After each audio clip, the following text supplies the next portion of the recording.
One man is being victimized by our own government. One man whom they fear, yet who millions love. One man who is willing to take the poison arrows of lawfare. One man whose voice has been taken away by a corrupt judge operating in a corrupt system. One man who has been ridiculed and insulted. One man who refused to back down. One man who refused to back down. One man who refused to back down. One man who stands between us and them. One man that wants to see America protected again. One man who wants to see America prosper again. One man who understands that a man is a man and a woman is a woman.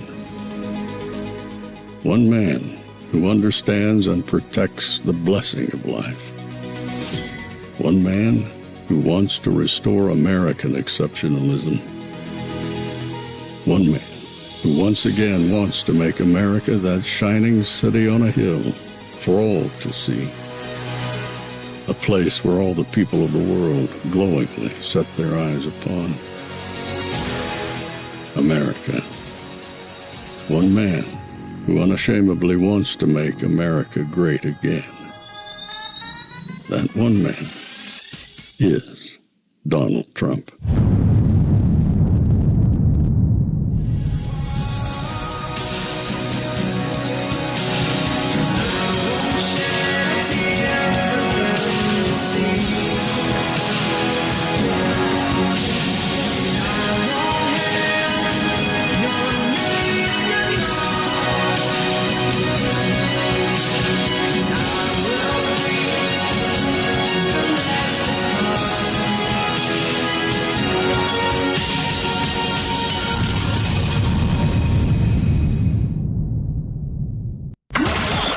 This is Fanfare with Barry Cunningham.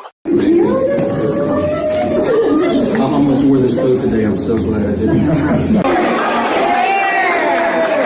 Good to see you. Great. See, they forgot I was here now. They came in for We Trump. still love you, Mr. President. Where did that go, man?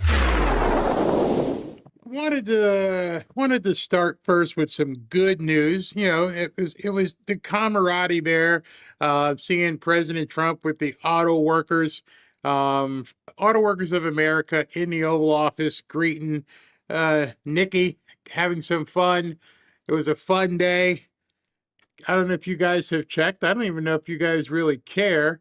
But Jerome Powell earlier did not raise or lower the interest rate. And by doing so, he caused the markets to jump. Silver's at 117 at one point, as you can see the dip on the chart.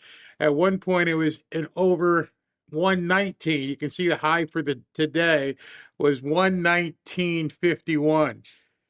You see, I think Jerome Powell thinks he was hurting Trump. Well, in essence, who he was hurting is everyday Americans. He's hurting everyday Americans who may want to get a cheaper mortgage, a lower credit card rate. And they always point and say that President Trump is the one who's, he's the one that's guarding and looking out for his billionaire buddies, when in essence, just like everything else they do, it's them. They're the ones who are looking out for their billionaire buddies. They are the ones who try to keep grabbing as much money as possible.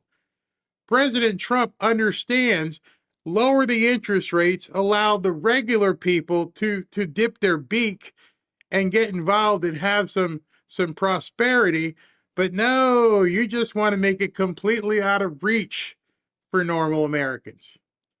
You want to make it a pipe dream where the normal American can actually get anything done. And in doing so, they try to pass that off as that it's Trump that's causing a problem, when in reality it's they're causing the problem and going against what President Trump is trying to do. I think, no, I don't think, I know one of the bigger problems is the average person doesn't understand. The average person looking at the stock market, seeing today's Trump accounts, I found out today, and it was after the show, I sat back, I called Ashley, I went, man, there's something wrong. There's something really wrong. And you guys have probably seen it. There's been quite a few times where we've talked about prosperity on this show and people recoil. I equate it like to Stockholm syndrome. I really think people are afraid of success. I think people are afraid of winning. It's not supposed to happen to you. Scurry back into your corner, enjoy your retirement, and be a good little boy or girl, even though you're older, and hope you make it. And I actually saw people on the right upset, and as one person said, this has nothing to do with me. I don't care. I'm bored. And I thought to myself, before I got discouraged, I quickly called Ashley, what the hell's going on? What is wrong with these people? Robin, I don't get it.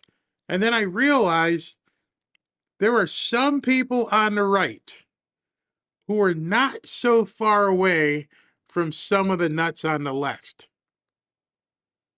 They voted, I guess, for Trump.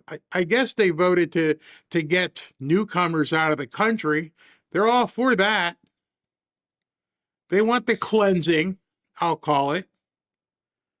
But the other stuff that President Trump is going for, it doesn't seem like there's a universal appeal behind it. Which means some people on the right are closer to some of the people on the left than they are with what most of what MAGA stands for. The guy can't say it any more plainly. He says it every single time he's on stage. Prosperity, prosperity, wealth to the country, opportunity. You'd think now, a year into this, people would get it.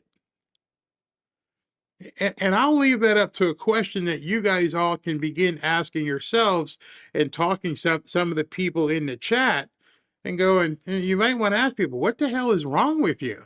When we're going back and forth behind the scenes, and SB is texting me, and Ashley's texting me, and Robin's texting me, she's like, don't acknowledge, just keep going. And I'm like, it's so hard for me to ignore it because I feel like I would be remiss by not trying to tell people what's, I've said it many times, here's where the puck is going. By now, you not only should you know where the puck is going, you should understand what stadium the game's being played at and what time the next game is and everything associated with it. When you're seeing stuff like that, knowing about when we first started talking about where the puck was going, and I had Kevin on every single month. What do we look like? Oh, Kevin, looks like we may hit 40, 45. Ooh, wow, that's pretty good. What are we looking at now, Kevin? We may hit 60 or 70. Oh, wow. What are we looking at now, Kevin? We may be hitting 100 to 150. You got to be kidding me. All along, the education was given to people on the right.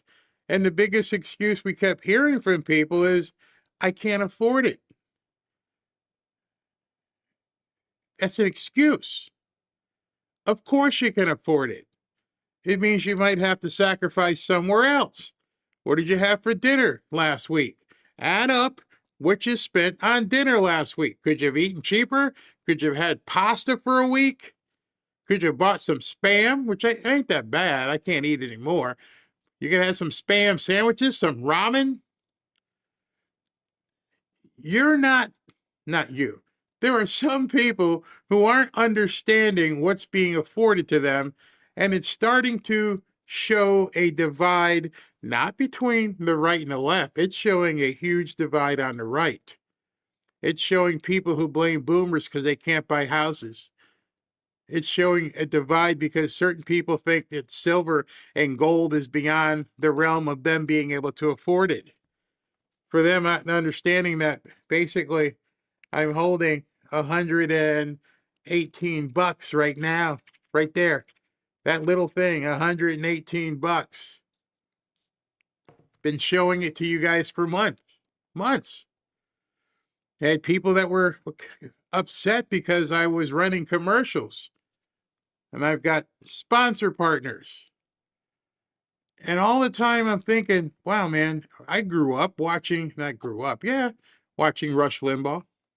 And I've watched Glenn Beck, and I've watched Fox, and I've watched CNN, and I've watched MSN Now, and I've watched 60 Minutes, and understanding every single, not one or two, every single news personality show always had sponsors. But now we're not supposed to be that way, some people think. So I'm not doing it anymore. I am no longer going to spend any time talking to people and trying to convince them of what's good for themselves. I am going to make sure I directed my efforts with people who want to know, for people who understand that there's something better in life out there, and it doesn't matter whether you're 16 or 66. Because we have a president who is doing everything he can to plow that road for you. Whether you're a newborn baby or whether you're 66, he's like, let me show you what we can do. Over the last couple hours, I don't know if you have followed how many companies have jumped into this and said, we'll cover $1,000. Bank America, Turning Point, Erica Kirk says she'll cover $1,000 for every one of her employees. Bank of America, MasterCard, Visa. It just keeps happening. It's infectious. It's a good thing. It's fantastic. And some people think it's not. And some people want to talk about stuff that really doesn't affect their life one way or the other.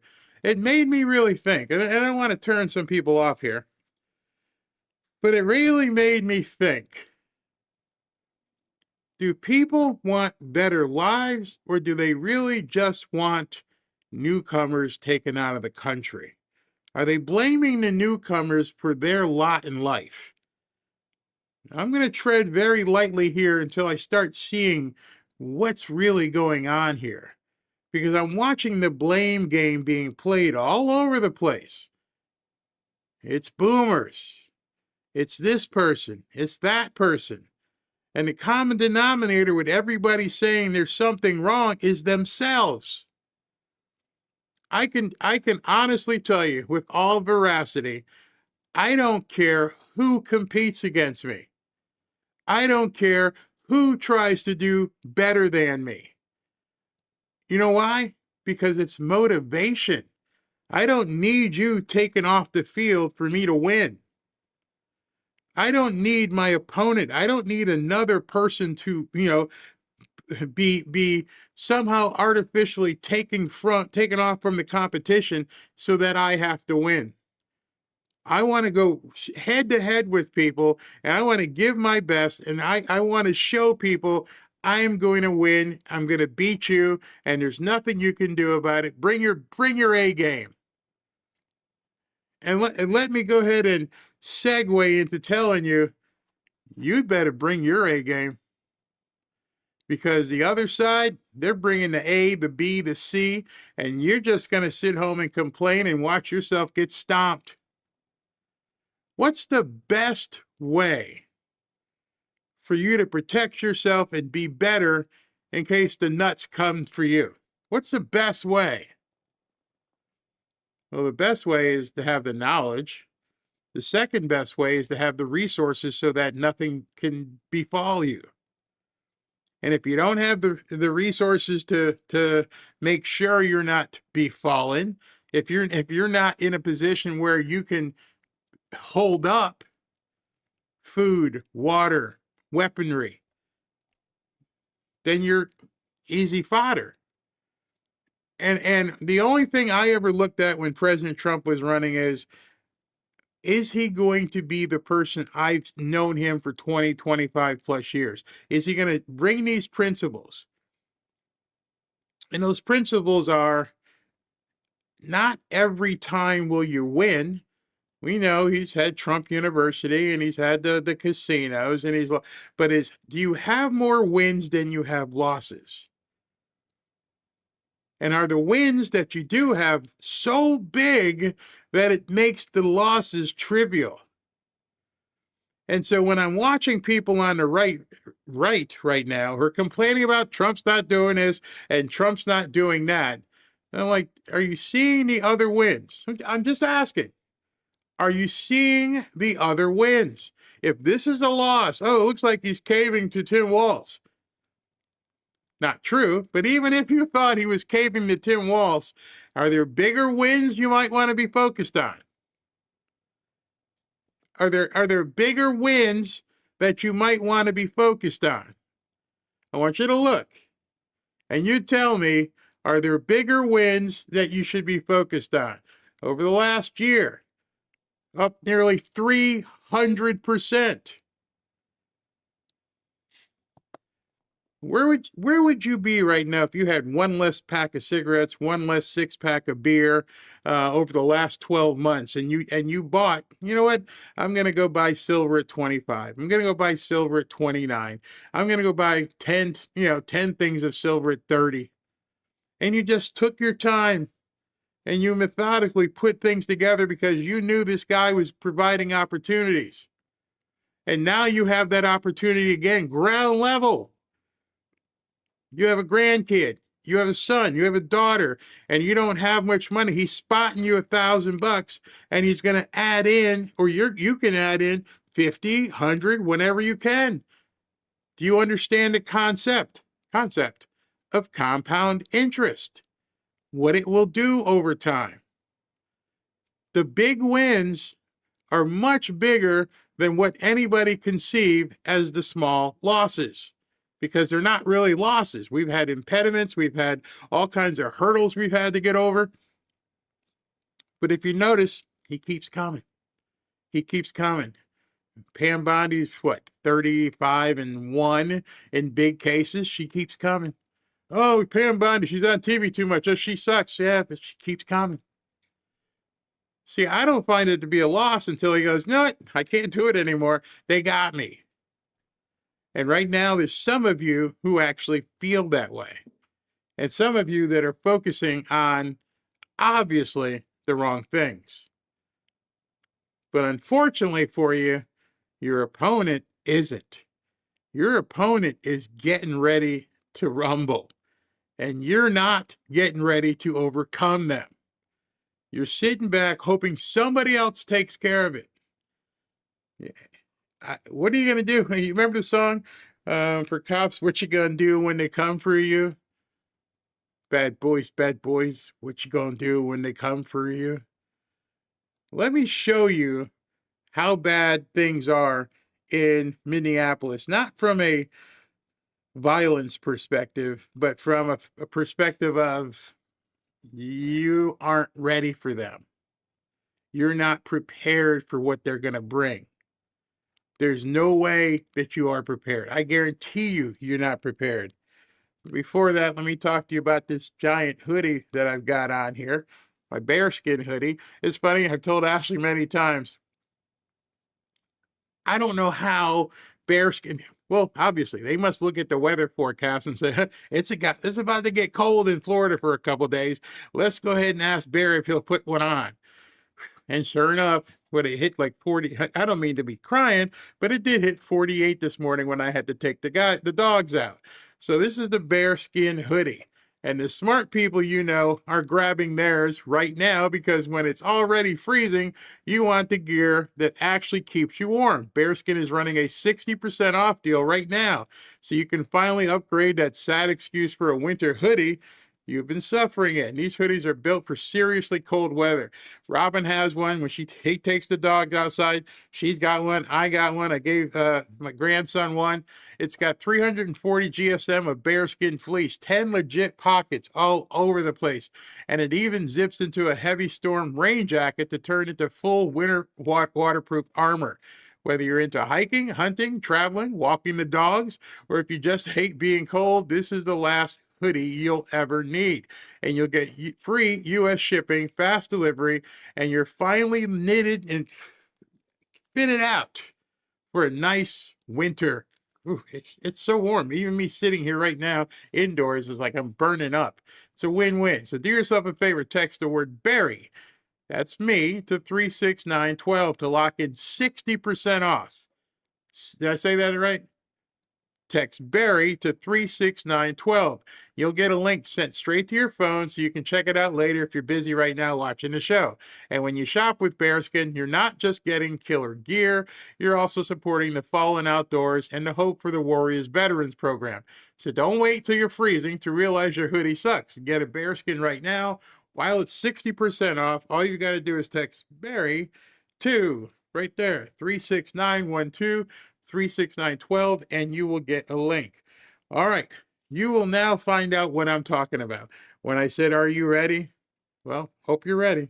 Look at this. Here goes a group of professional activists renting a U-Haul, getting signs out of their trucks. This is not organic. These are the same printed signs, and now they're heading to the federal courthouse. What do we want? When do we want it? Do you know who's organizing this? The PSL, Party for Socialism. Oh, okay.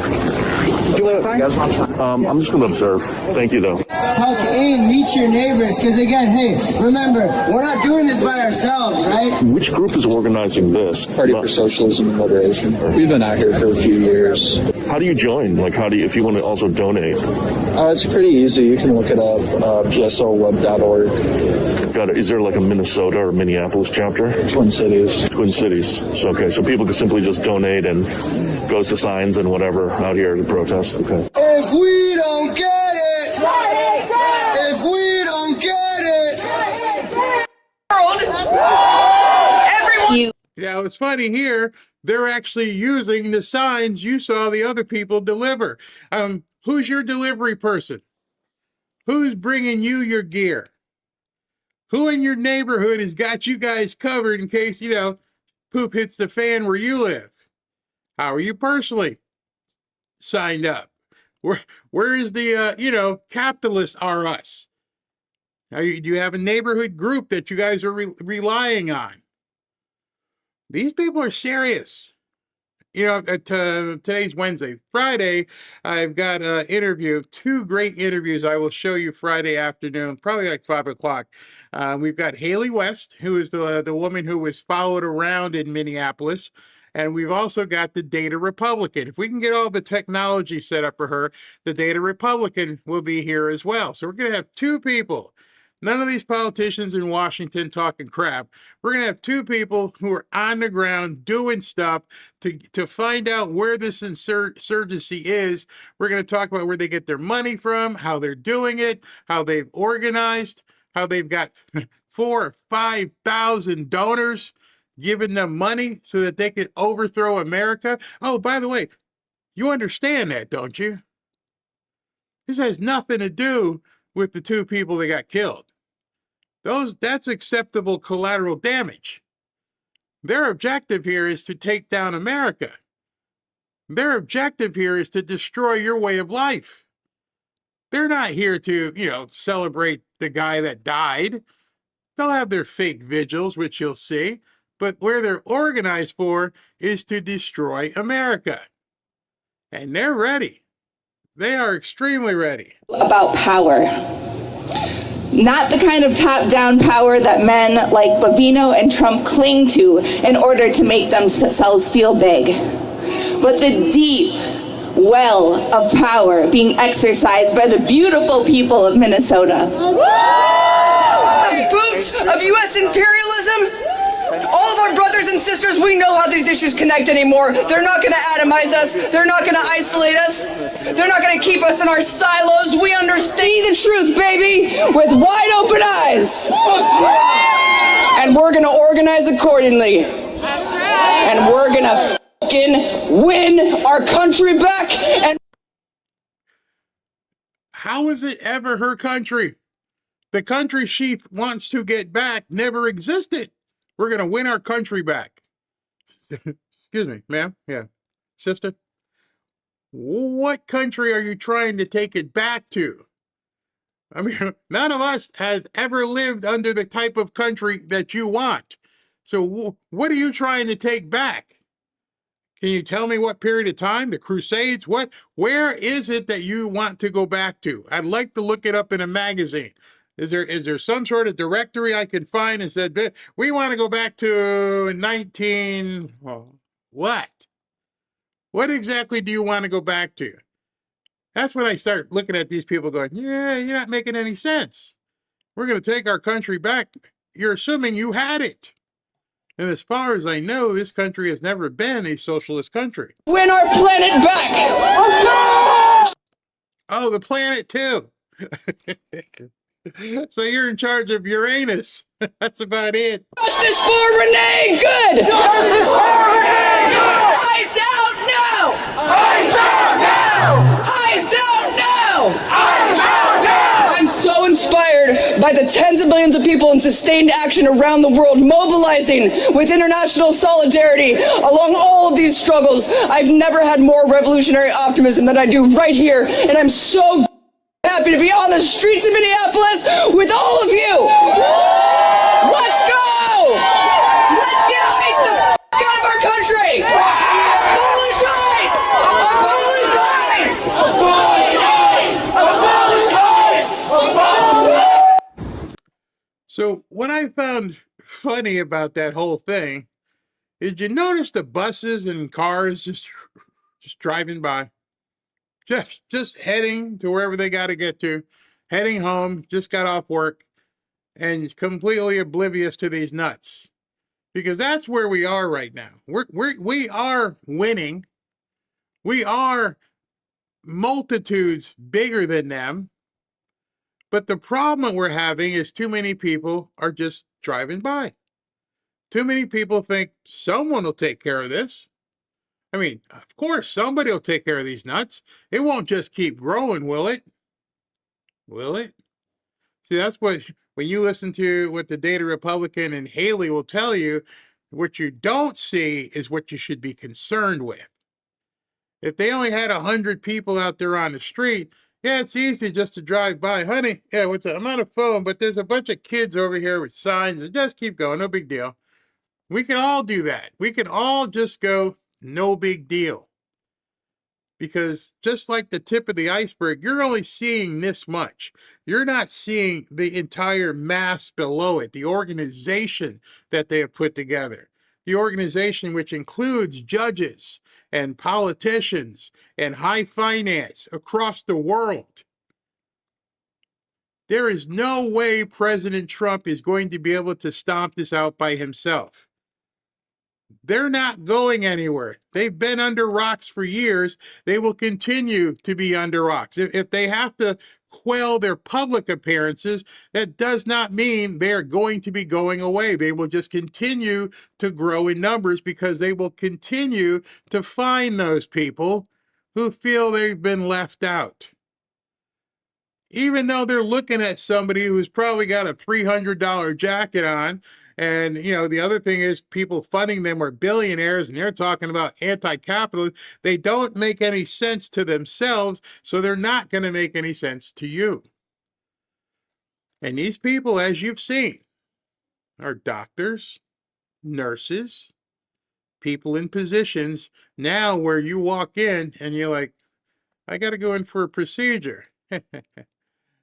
Take off the jewelry, look poor, don't show any red hats, because you don't know who the person is that's cutting you open, and now that person may decide to let you die. See, I want as many of them as possible to show us who they are. I want them making as many videos as they can. Take your camera up and tell me, I hate you. Okay, thank you. I know. Now I know who you are. When the woman in Boca at the hospital right down the road from me decided she was going to get on, what would I do? I picked up the phone. I called the mayor. Mayor, you got this? I got this. Okay. And she was gone. I mean, it was quick.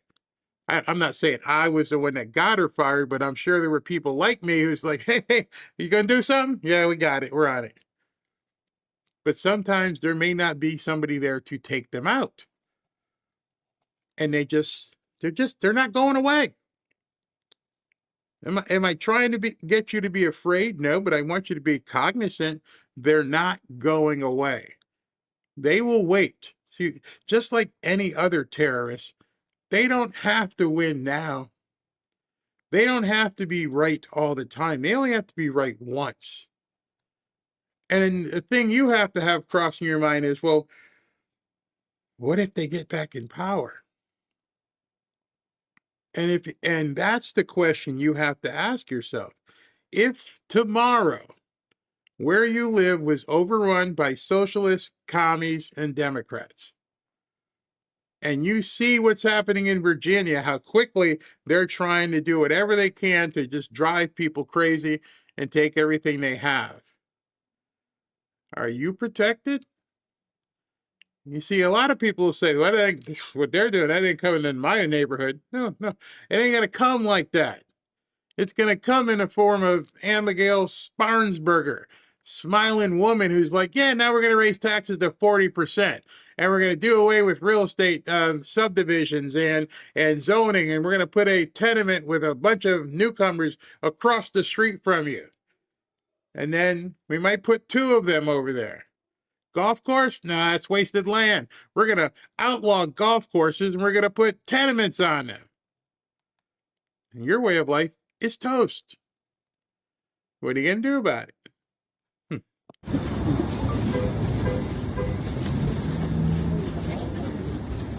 See, they've already given this guy sainthood. They've already made this guy Saint Dead Guy. They've already, at this point, are having vigils for the guy that got shot. They probably didn't even know who he was last week. And now they're having candlelight vigils in sub-degree temperatures with people like that. They're worshiping these people. Normally in our lives, who do you give this kind of attention to? Who is it that you give that kind of attention to? Because, as you know, they didn't give it to Lincoln Riley. They didn't give it to none of those people. It's definitely not the woman on the train who almost had her head chopped off. They're letting you know your American life means nothing. Nothing. Their soldiers are who they're mourning. Their soldiers are who they want to protect and make sure are okay. I don't know how bad things will get. I just know how bad things could get. And I can't wait to talk to both of the ladies on Friday to find out, what do you guys know? Because I'm sure you know so much that none of us knows. How was it being followed? And who is following you? How are they picking up the license plates? What I want to do is probably tomorrow I'll put up a link someplace where you guys can ask questions. Hey, ask them this, ask them that. Because I want this to be as much of an open forum as possible. You see, the more you guys can interact and get some information from people who are actually on the ground, I think the more prepared you can be. And so I'm going to put up I don't know if it's SurveyMonkey or something, but I'll find someplace where you guys can enter questions and I'll put it up. And that way I give the ladies some time to look at them as well. And so I don't want to talk to politicians who are going to blow smoke up my butt. I want to talk to people who actually seen what the hell is going on. And if they've seen what's going on, how can they help us? Because I think that's going to be very, very important moving forward.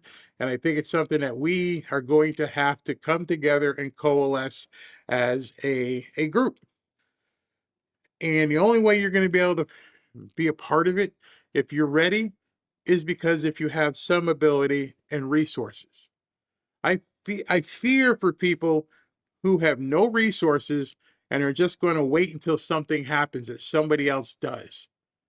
Because that's got to be one very scary proposition. So after this quick break, I'm going to start talking about Marco Rubio. We're going to spend some time on Rubio and talk to you about how he absolutely slayed these crazy Democrats today, and they didn't lay a glove on him. And he was indeed, in my opinion, he was a rock star today. All right, so before I get to that, let me talk to you about Ultra Liver. You know, if you're feeling tired a lot, bloated, foggy-headed, and just not yourself anymore, I want you to pay attention to this. Well, it's possible that you may have a clogged liver. Yeah, there's such thing as a clogged liver. We all know the liver cleans out toxins, helps digest food, and gives us energy. But after years of burgers, beers, booze, stress, it can get overloaded and sluggish. That drags your whole body down. Dr. Josh is the man who created this formula called Ultra Liver, a special supplement that acts like a gentle, deep cleanse for your liver. He put his experience into every bottle. It's already sold over 500,000 bottles and has thousands of happy 5-star reviews from folks our age. If you try it, you'll likely feel relief in just a few weeks. But see, one of the things is none of this stuff is a magic pill. None of the supplements I talk to you about changes anything if you don't take the behavioral change. In order for your cleanse of your liver to work, you got to stop eating and drinking crap and stop stressing out, which I know is very hard. Your energy will come roaring back, the bloating will disappear, and your mind focus will certainly improve. This isn't some random pill. I hate pharmaceuticals. It's a doctor-formulated supplement that really works. I hate taking drugs. I will not take drugs. I've had doctors yell at me. I'm like, I'm not doing it. I'll find a way around it. So that's why I seek out supplements, and I try to share them with you. So if you're ready to flush those toxins, drop the fatigue, and feel great again, and I use myself as an example. You guys know we were on the air earlier for, 4 hours? And I had to come home, had some dinner, play with the dogs, talk to the wife, talk to Ashley, and bam, start working on a second show. And I'm 65. So I can't even, you know what? I need to find out what vitamins and stuff President Trump takes. That's what we need to get. In any event, head to tryultraliver.com/Barry right now. And if you go there, there's a special deal up to 50% off, but only through our link in the description. So click it today. Your body will thank you. All right, see you in 90 seconds.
Welcome back to Fanfare with Barry Cunningham. We have not received any information on the Board of Peace. Do you commit to informing us about what the heck this is? Yeah, it's Okay. a Board of Peace. Thank you. Well, I mean, But- I'll just note that Albania, Armenia, Azerbaijan, Bahrain, Belarus, Bulgaria, Cambodia, Egypt, Hungary, Indonesia, Israel, Jordan, Kazakhstan, Kosovo, Morocco, Mongolia, Pakistan, Paraguay, Qatar, Saudi Arabia, Turkey, UAE, Uzbekistan, and Vietnam. There are a lot of countries with whom we normally work very closely and with whom we are aligned geopolitically and in terms of values that are not on the Board of Peace. And so That's because you're using old rules. You see, you're not involved in the conversation, so you're not understanding who's on the Board of Peace and their roles on the Board of Peace. You just said, I don't know anything about the Board of Peace, so your concerns are unwarranted. Trump got this. Marco's got this. I think it's reasonable for us to wonder whether something in terms of a, I don't know, competitive structure to sort of either undermine the UN or circumvent the UN. I just worry that a lot of our friends are not on that list, and some of our adversaries are. So to 2 points, the impediment that they have is, first of all, it was chartered by the UN. I mean, the UN, it's a UN resolution that actually created the mechanism by which the board was set up. And the primary and sole focus of that board right now is to administer Phase 2 and Phase 3 of the plan in Gaza. Okay. And we welcome, all these countries have been invited. Some in Europe have chosen not to join it, either because they have constitutional, they require constitutional approval of their parliament in order to join, depending on some leaders. Like, for example, I'm thinking there are a couple countries in Europe that could not join until they got permission from their vote. In other cases, because they are concerned about what you just pointed out, they argue and they want to know, is this a replacement for the UN? This is not a replacement for the UN, but the UN has served very little purpose in the case of Gaza, other than the food assistance. And so we think it's critical to have something that's in charge of that. So yes, now you understand what the Democrats are upset about. They wanted us to be under the auspices of the United Nations. That was their nirvana. They wanted us in the WHO, the World Health Organization, and they wanted us under international law from the United Nations, and President Trump clipped both of those. That's one of the reasons these people are freaking out about the Board of Peace. Is it a replacement for the United Nations? We don't need a replacement. That's what Marco was saying. We don't need to replace the United Nations. We just don't return their calls. We got something better. They can keep doing whatever they're doing, wherever they're doing it, whose ever money they're taking. I want the next step. I want them to boot them out of New York City. That would be sick. Listen, this is where the Board of Peace is now. Y'all got to go move someplace. You ain't got to go home, but you got to get the hell out of here. Perfectly. That was a master class in communications. And I hope every cabinet secretary, because we have had some cabinet secretaries who have been off message in recent days, I think that's fair to say, watch that and learn from it. That was offense only. He did not come to play defense. But he also didn't avoid questions. So he was asked a hard question about the pardon of the former Honduran president. To your point, he said, I don't do yes or no, I don't play games. And then so I'm gonna show you a bunch of clips from the hearing today, because we had covered the trust account. So I had asked, do you guys want to see it? People said yes. So I've got some really select clips for you to take a look at. But she's absolutely right. I'm not here to apologize. I'm not here to kowtow. I'm here to answer questions. You don't like the answers? Too effing bad. We're doing this. It's happening. This is what's going to be happening here, both in Venezuela, possibly Cuba, over in Iran. It's happening. And there's nothing you guys can do about it. Essentially, that's kind of what he said. That was the theme of the message today. Go screw yourselves. Go F yourselves. You guys can't stop us. he went on to actually give an answer on it. He didn't avoid the question. He said, look, the president felt he was unfairly treated, speaking of the former Honduran president. And then when the senator tried to double back and say, well, how can you say that with Maduro? You know, this is a hypocrisy here, summarizing her. He said this is not the same as Maduro. He was not the office holder. He was not the president at the time. And Maduro was actively engaged in drug trafficking. So not only did he play offense, he gave an answer to what was a defensive question and didn't stay in a defensive posture. I would say this, he didn't take the bait, and far from not taking the bait, he was actually Jaws, who took all prisoners. He was Jaws. He didn't take the bait. He took no prisoners, and he really annihilated all of the Democrat talking points in doing so. And he had to. And if you've noticed everything that the Trump administration is doing, from Scott Bessent to obviously Stephen Miller, and Tom Homan. They go in not taking any prisoners, which is another thing that the media hates. They can't get them to genuflect in front of them. This is how it's going to be. And I keep using that movie reference. This is happening. This is happening. Whether you like it or not, this is how we're going to go with this. So let's dig into a lot of what Marco had to say. This is with Tammy Duckworth. Are we currently at war with Venezuela? No, we're not in a state of war in Venezuela. Okay, the Supreme Court has described the Alien Enemies Act as a wartime power, our Supreme Court. And before now, the Alien Enemies Act was only invoked during the War of 1812, World War I, World War II, when it was used to intern thousands of innocent civilians. Are you really arguing that the president should be able to wield an internment law? No, but we're talking about two separate things here. So you're talking about the state of Venezuela, or are describing the regime. And we're talking about, but what the president designated. Invoked the Alien Enemies Act. I know, Senator, but let me be clear with you. No, but what the president was talking about are these gangs that have, and these narco-trafficking groups that are waging war on the United States. There's no doubt. These groups have waged war on the United States. They have waged, for example, Tren de Agua is not just a criminal gang presence in our street. It is a criminal gang directly responsible for narco-trafficking. The Trump administration has acknowledged that the vast majority of the men it rounded up and deported to torture under this law had no criminal records whatsoever. We didn't torture anybody. Over 75%. Who did we torture? We haven't tortured anybody. We've arrested people. I'm not playing your games. Who did we torture? Oh, it's not on your sheet there? You don't have that information in front of you? Whoever your aides were, or deep state people who came up with your line of questioning that you have to read, they didn't put that in, you didn't get that in your brief? No, sorry. Thanks for playing. You're talking to somebody who planned. He knew exactly what was coming in this meeting, and he's answering you, and you're looking on the page. Where's the torture number so I can spout that real quick? In any event, what you're going to see over the next however long, you're going to be seeing people who are standing up for terrorists. The theme with me is, as you're listening to this, is the Democrats are battling. And it's inconceivable. You're watching them fight for bad guys.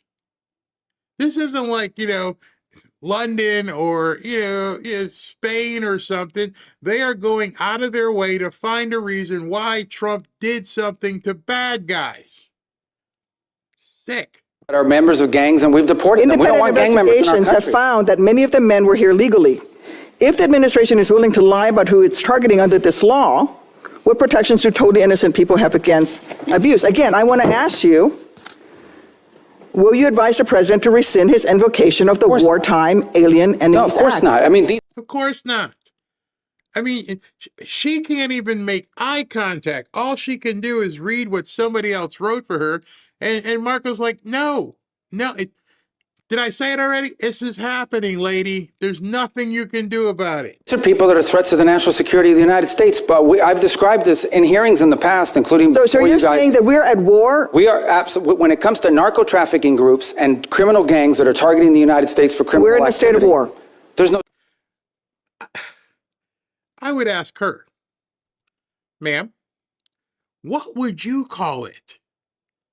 What would you call it that these people who came into this country are bringing in all kinds of drugs, and these drugs are killing people, correct? Yeah. What would you call it? What's your answer? If we've got people who came across the border, who are taking over apartment complexes, who are dealing in all kinds of illicit drugs, who are having the drugs sent over here, what exactly would you call that? Because that's the problem. They don't see anything wrong with it. You're cutting off our flow. Doubt about the fact that we're confronting them in a war like that, because they're waging war on. And do the Geneva Convention They're waging war against us, and they're enemy combatants as a result of it. And the fact of the matter is that we are confronting these irregular groups, and that's one of the great challenges of the new century in this hemisphere in particular, is that these non-state actors who possess state-like capabilities in terms of their weaponry pose a grave danger to the United States. I don't think any American would dispute that we have cartels that pose a threat to the national security of the United States. laws of when it comes to warfare. I mean, you're saying that he can invoke this wartime power. No, I'm saying, you're asking me, I'm here to discuss foreign policy and what's in the realm of the Department of State. Well, I think your questions are better directed to the invoking Department the of Alien Justice. Enemies Act, But I would tell you which is that. a wartime, which is something that Yeah, but you're asking me a court question said can be invoked during All right, but wartime. you're And it's asking only me a been question invoked during that's the War of more 1812, World War I, and World War II. Wait till she finds out about the Insurrection Act. If it's bothering her that Trump is going after narco-terrorists that have been declared terrorist organizations, if that's bothering her, wait until he declares the Insurrection Act. These people are going to go, they may spontaneously combust. It's only been invoked 3 times, and this president is invoking it. Okay, you're asking me a question about the domestic application of a law that's best directed to the Department of Justice. It's not a complication. It's because you're asking me simple. something to opine on something that's in the realm of the Department of Justice in terms of its domestic application. I can tell you that the United States is most certainly confronting terrorist and criminal organizations operating in our hemisphere that pose a grave danger to the United States. Anyone who believes that gangs that flood our country with fentanyl or cocaine are not threats to the United States is not living in reality and certainly does not reflect the opinion of most Americans. The president already said that he was ready to put American troops in Venezuela again. So we're at war right now. So if things don't go well with the Chavistas you've empowered. So now he's caught her again. When did he say that? Because when they get these hearings, as you've seen, they go back and forth every 5 minutes. They just want to put stuff out there. And I love that Marco's counterpunching big time. What is your criteria for returning a military option, putting you in? What is your criteria for returning to a military option and putting boots on? Well, I don't recall the president saying he was going to put troops in Venezuela. Where did he say that? I'm asking you, what are your... But that's what you said. I didn't remember the president has already said that he was ready to put American troops in Venezuela. No, I think the president has said that he retains the right as commander-in-chief to protect the United States against any imminent threats. Maybe that involves troops, maybe that involves air power. We hope, but we don't anticipate that being the case in Venezuela. I worry that you are playing fast and loose with our nation. Well, I just gave you testimony here. I just want to conclude by... Yeah, but I just gave you testimony of how well things are moving forward, not as fast as everybody would like. Yeah, but you also said that in 6 or 9 months, if things don't go well, you're going to have to do something else. And the president's already said that he's not ruled out the military option. And you've also just said that, yes, we are at war. The president has wartime powers. But every president retains the power to use military to protect. So it's reasonable for me to ask you... And I gave you a very specific example. Every president retains the right to defend the United States against an imminent threat. Yes, if there are just give you an example, Iranian drones deployed in Venezuela that could threaten the United States, we most certainly will address that, even if it's located in Venezuela. But we hope we don't get to that point. We don't expect to get to that point. We're not trending in that direction. That's a fact. But that said, on the one hand, people are worried that this is a president who engages in yet another forever war, Mr. Secretary. They're losing it. Oh, man, this is so juicy. I love when they say the people of America. You got them on your chart? What people? What people are worried about there being... Number one, there's never going to be a forever war again. I think we all have to just be big boys and big girls and realize whether we're attacking or somebody's attacking us, it ain't going to be forever. It's not going to be something that drags on for a year or two. Someone's going to hit a button and the other country going to go away. Understand that. So there is no forever war. Number two, that's why we're taking the Western Hemisphere. See, she doesn't realize that as she's saying this conversation, that people are worried about there being a forever war. How? If we use the Trump doctrine, the Monroe Doctrine, the Trump corollary, and we take the Western Hemisphere and whatever the hell happened in the Arctic or Antarctica, if we have that dividing line and says, we got all this, how do you foresee there being a forever war? If we build the dome, the Iron Dome, Golden Dome, whatever Trump's calling it, how do you foresee there's going to be a forever war? It's because they don't want us having this protection. They want us vulnerable. You see, if they have us in a vulnerable situation, it's easier for them to grab your money. Oh, we got to make sure that China doesn't do this or North Korea doesn't do that, or instead of just making sure that they can't do it. You're not allowed in, here's a line. Here's a line in the ocean. This is called the Western Hemisphere. Don't come here, won't be a problem. But they're not even acknowledging the control of the Western Hemisphere. So to them, it sounds like a forever war. Secretary, we don't need to be in another forever war, and that is the path that we are going towards. And let me just say, well, how are we going towards a forever war if we're dealing with Elsie Rodriguez every day? Option. You're not going to ask him to rescind his invocation of the Alien Enemies Act. That puts Americans in jeopardy. And let me just say something about the president's recent comments about NATO allies. When I served in Iraq, there were Polish forces there with us. There were British forces there with us. There were Spanish forces there with us. I personally landed in Elsie, España, which came under direct attack by insurgents. Polish troops who have worked with the Illinois military, with the Illinois National Guard for 30 years, died in Afghanistan, Mr. Secretary. All the president wants is for NATO to have more our NATO allies have stood beside us. He wants our allies to have more NATO. And we need to maintain the strength of that alliance. As you're watching these clips, understand that these are American senators. American say it's hard to you will lose sight of the fact that these people are that they're Americans because they don't sound like Americans. She had NATO this and NATO. What are you talking about? What exactly are you so afraid of? It all comes back to this and control. Senator, your time's up. Not making much progress here. Well, let me just say, the president just wants our allies to have more capabilities to be involved in operations like that, God forbid, in the future if necessary. That's not an unreasonable he said request. That they stayed a little behind, and they certainly did not come to our defense. And not every country in Europe, not every country in NATO participated in those missions. Denmark suffered some of the greatest military casualties. There's no doubt that many of our allies have stepped forward and provided assistance to us, and there are many others that simply don't have the capability to do it now or in the future. That's not what the president said. Senator Lee was pointing to. Thank you, Mr. Chairman. Thank you. Okay, NATO, Denmark, Europe, Poland. You gonna get to America anytime soon, honey? No. Here comes another one. I mean, look, when Iran and Russia. In Iran, their primary foothold in the region was Venezuela. Let me just put that up front. And it involved more than just selling weapons and all this other stuff. I mean, in many cases, there's clear evidence now that they were providing passports, Venezuelan passports with false identities to people who operated on behalf of both Iran and Hezbollah. And so the deep concerns about that, and that needs to stop and end. In the case of Russia, their primary presence of influence in the region is Venezuela and to some extent Nicaragua and Cuba, which is where they operate. In the case of China, they do have a presence in Cuba. They have this debt relationship with Venezuela where they were basically taking Venezuelan oil as payment on debt, and then they were reselling it at a huge profit because they were buying it on discount. That is now obviously ended.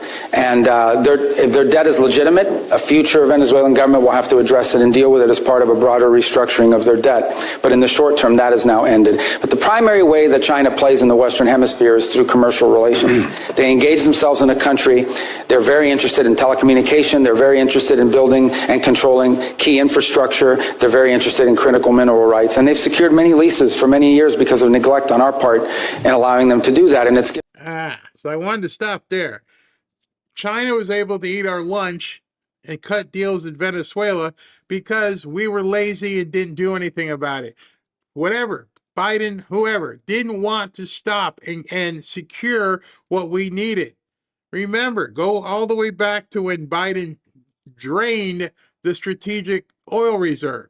All these things were to weaken us, put us to our knees, make us beholden to other countries. And now in 1 year, Trump has completely flipped the script, which is why these people are running around in Minnesota trying to go back to the country we were before. That's what they want. They want us beholden to the world. They want us to be shipping money out of the country instead of people investing here. If you hate capitalism, you don't want things happening here. You don't want a safe environment for people to invest. If you don't want America to be strong, if your objective is to weaken America, to bring it to its knees, everything he's saying completely terrifies you. Giving them leverage and a presence in many of these countries. I will say that I think that influence in our hemisphere has eroded over the last year. For example, Panama left the Belt and Road Initiative. Now, see what he just said there? And that's something that the Democrats it's probably like kryptonite to them.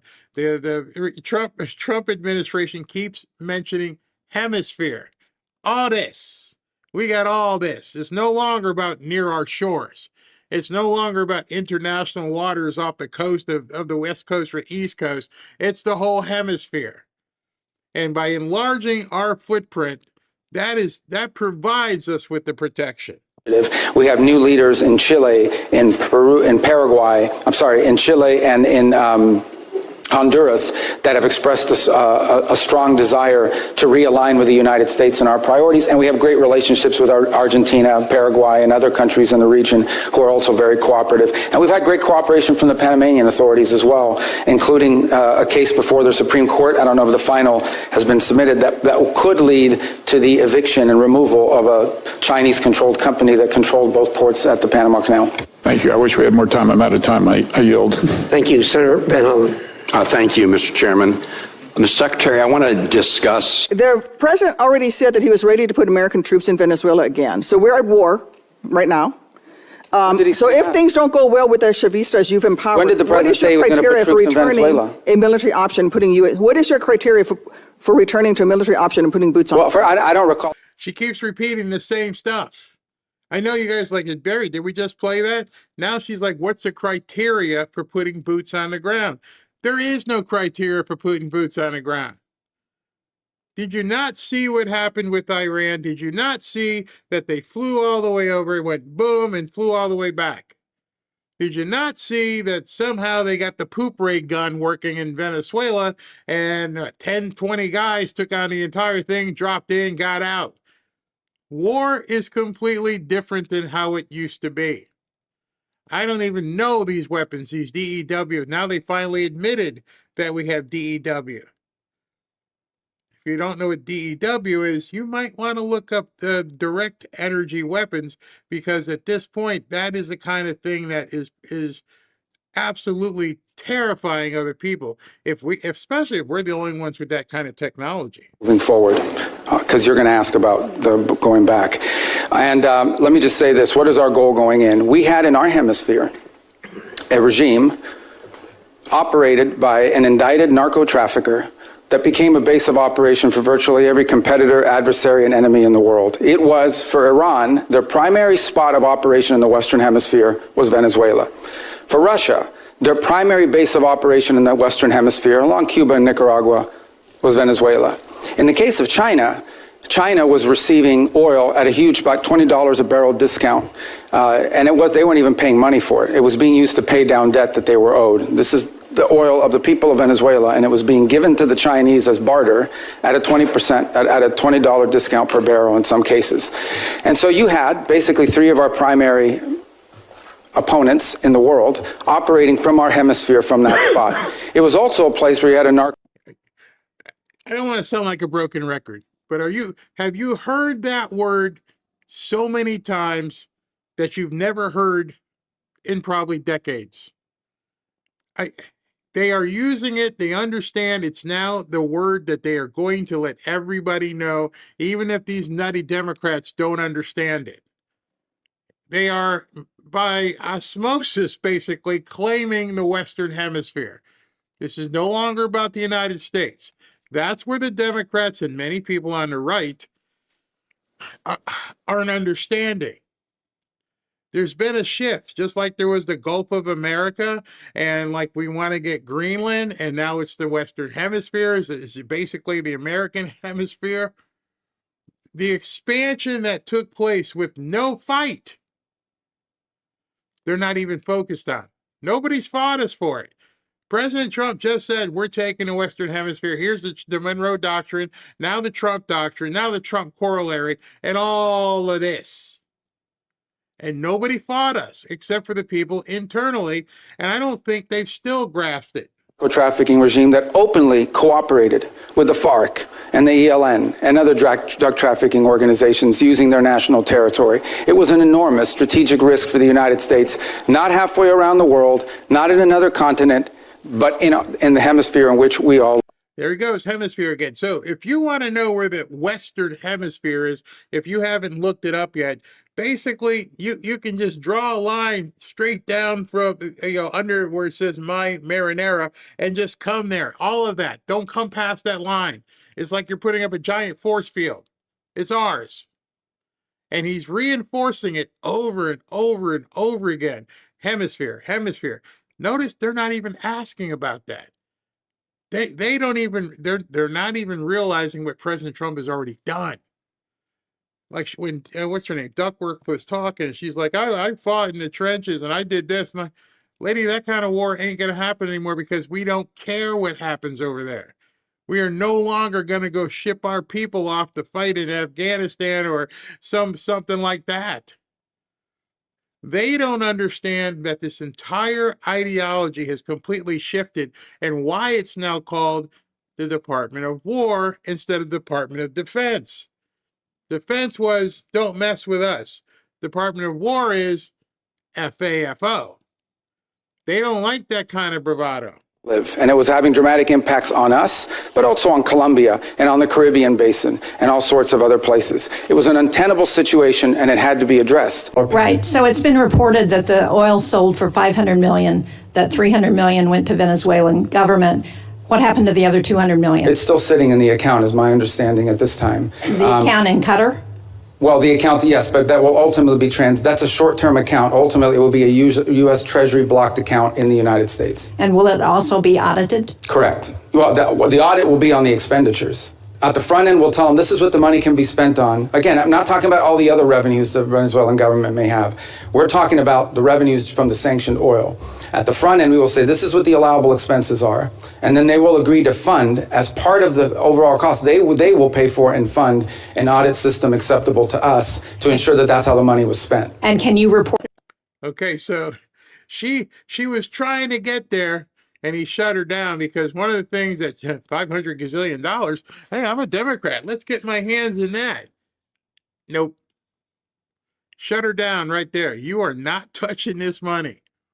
As much as you're drooling about this and you're realizing now that there's a big old slush fund sitting there that you want to get your hands, nope, Trump already thought of that too. You're not getting none of you are getting anywhere near this $500 gazillion. Checkmate once again. And they only found out today. I bet you her job with the questioning was to find out, how do we get access to all that money? And he's like, nope, sorry, it's over in Qatar. They're going to handle it. We're going to put in the auspices of what we want done, but they're going to be basically running the cash there. Sorry, you can't have none. Have been described as managing the president's Gaza plan. Meanwhile, Ambassador Barrack is leading on Syria policy, while Special Envoy Boulos is appearing to lead on our Africa policy. So I have to ask you, I know the answer to this, but I'm going to ask you, are you the lead for U.S. government on foreign policy? No, the lead on U.S. foreign policy is named Donald J. Trump. Okay. I'm sorry. I took great pleasure in that one. I couldn't believe that she stepped right in there. Are you the leader? No, that would be the president, moron. All roads lead back to him. You got a question? Go ask him. Oh, that's right. You don't got his number. He won't talk to you. In the United States. On the individuals you've described, these are very valuable teams. We have an excellent, if I can answer, because I think it's important. It's a legitimate question.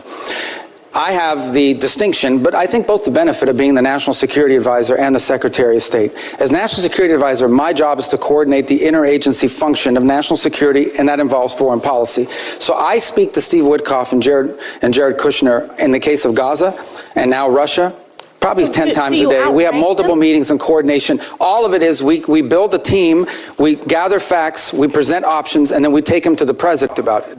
See, what she was trying to find was a chain of command. Marco wasn't even buying into that. No, we're a team. We all have input into it. And we're talking about some of that input. SV just texted me. He's like, you ain't going to sleep tomorrow. I'm like, what now? They just announced he's having his first cabinet meeting of 2026. So you're going to hear from every single one of them tomorrow once I find out what time it is. Good gosh, this guy never sleeps. And we got to find out who's got him on whatever vitamin regimen because, oh my gosh, it's crazy. That mission remains ongoing, and that is the counter-narcotic mission that we continue to carry out. As controversial as it may be, you may not all be fans of it, obviously, but it is happening in the Eastern Pacific, and it is also happening in the Caribbean Basin. The problem is, or the good news is, there aren't a lot of drug boats moving in the Caribbean Basin anymore, and that's what we had briefed Congress upon. This specific mission that you've talked about, one of the reasons why you rehearse it is to see if it's even feasible. To basically go to the president and say, is this something that's even an option on the table? The truth of the matter is that this mission could not have been briefed to Congress because it wasn't even in the realm of possible until very late in December when all of our efforts to negotiate with Maduro had failed and the president was finally presented these options and made these decisions. It was also a trigger-based operation.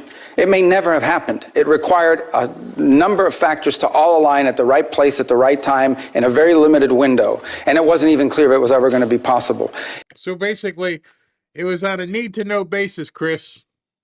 And you didn't need to know. None of you needed to know. Get used to it. Because when he does the Insurrection Act, you're not going to know about that either.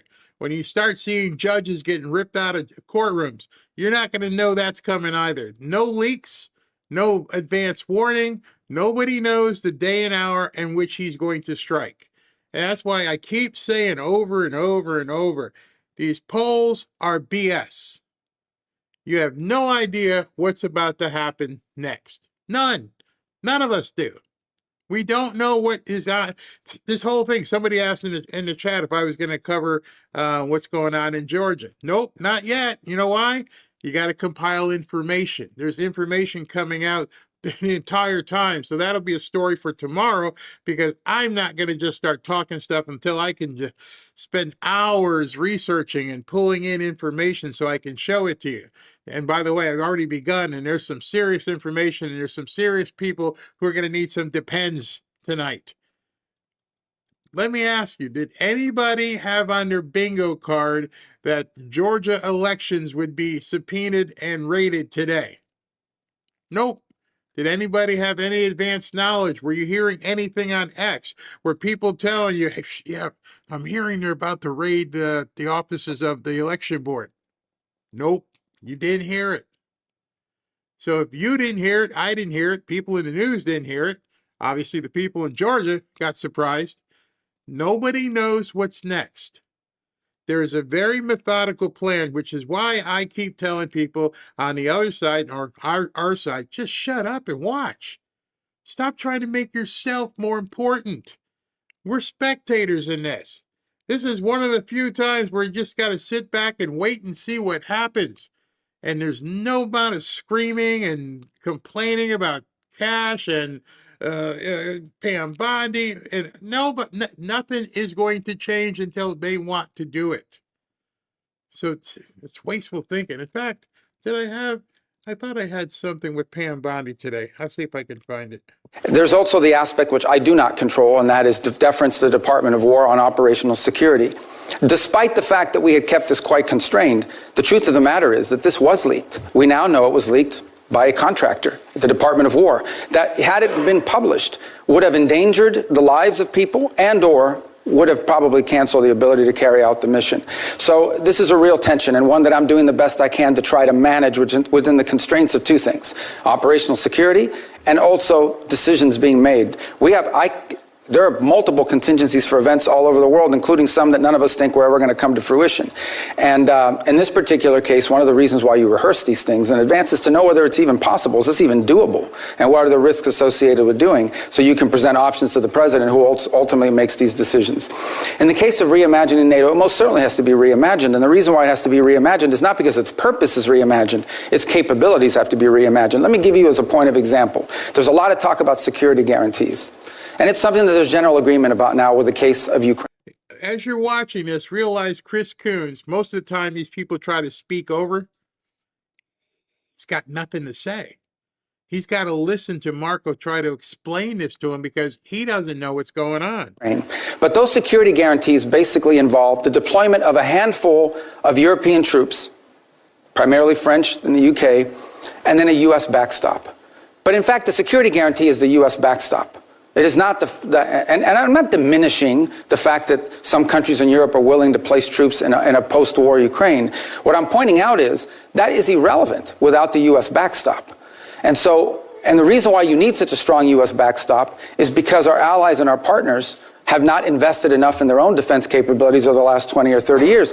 Now, hopefully that's going to change. Hopefully that is changing. And in some cases and in some particular countries, it's already changed. But this is a fact that we cannot ignore. NATO is going to be stronger if our allies are more capable, especially, and here's the reality, whether we want to accept it or not, we have interests all over the world. We have interests in the Middle East, we have interests in the Western Hemisphere, and we most certainly have interests in the Indo-Pacific. A number of you have already pointed. I love it. I mean, every time they say it, I want to keep bringing it to your attention. It may sound like a broken record, but I want it to be ingrained in you when they start talking about what our capabilities are and what our realm is. Western Hemisphere, Western Hemisphere. And again, Chris Coons is sitting right there, doesn't even question it. Out that China is the chief challenge.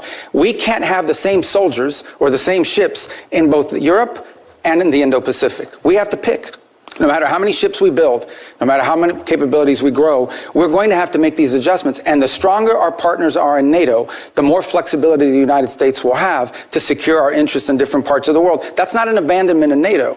That is a reality of the 21st century and the world that's changing now. In the case of Greenland, I'll say we're in a good place right now. We had excellent meetings with the Secretary General of NATO.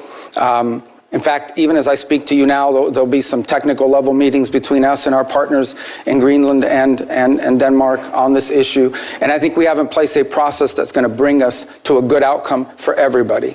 The president's interest on Greenland has been clear. It's a national security interest. It's a long-standing interest that predates this administration. It's one that our allies acknowledge is real. Fermi. You almost get the feeling that Chris Coons was completely blown away. I mean, sometimes he can get in there and ask some really nasty questions, and like something like this, there was nothing he could say. Unlike Tammy Duckworth, you can't show yourself to be that much of an antagonist against America. And so Chris was like, well, yeah, makes sense. We got to let him cook. Let him cook. Here, that these armed militias are running around suppressing voices. We have an administration that has said very clearly that they're not only going to be lifting temporary protective status for Venezuelans living in the U.S., but instead of protecting longtime American residents, they are, quote, the administration is putting people back on deportation flights and sending them into that madness. Does that make? That's the white flag. This is at 11:47 a.m. and when I saw this, I realized that was the white flag. We can't touch him on anything that's going on in the Western Hemisphere. We can't touch him on Venezuela. He's running circles around us. Let's go back to deportations in Minnesota, because that's what we really have to talk about. They can't touch him. They can't even lay a glove on him talking about world stuff. Sense to you? Well, first of all, the travel advisories for American citizens traveling there and the threats posed to Americans. What you're describing why lift temporary protective status? Well, the problem with temporary protective status was it was granted. Does he know what the first word means? I'm just saying. If the label is temporary protected status, what do you think temporary means? I mean, I know it's kind of confusion, and you're a senator. You might not have your aides looking it up, but you could probably just stop talking and look on Google and say, what does temporary mean? See, this is one of the things that the Democrats, it's a losing argument. Why are you revoking temporary protective status? You're telling me why we're revoking it. Because we can, because it's temporary. Wow.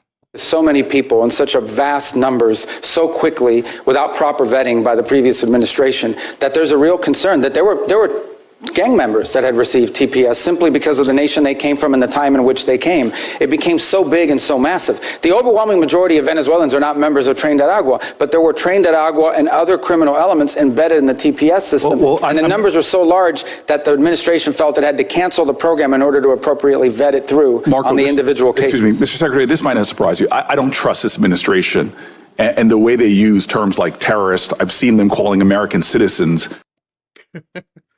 I don't care. Great. Go after yourself. What the hell do you want me to respond to that if I'm Marco? Domestic terrorists who are people trying to peacefully protest. The problem... I got your peaceful protest right here, okay? These nuts right here. By the way, something is getting ready to happen in Minnesota, and I have to say something big. Since he brought up Minnesota, now would be a good time to just dovetail for a second about Minnesota. Don't have any information, but what I'm going to show you, it should make you sit up and go, oh, what is about to happen? All right. This post went up at 5:49 p.m. All right, 5:49. And it was posted by Pam Bondi. She goes back on the ground in Minneapolis today with Tom Homan, Harmeet Dillon, FBI, I guess this is the guy who took Dan Bongino's place, Christopher Rea, and then another attorney, U.S. Attorney Daniel Rosen. We will not tolerate lawlessness in Minnesota. Nothing will stop us from continuing to make arrests and enforce the law. President Trump will make America safe again. So there's a picture. They landed at, basically 6 o'clock p.m.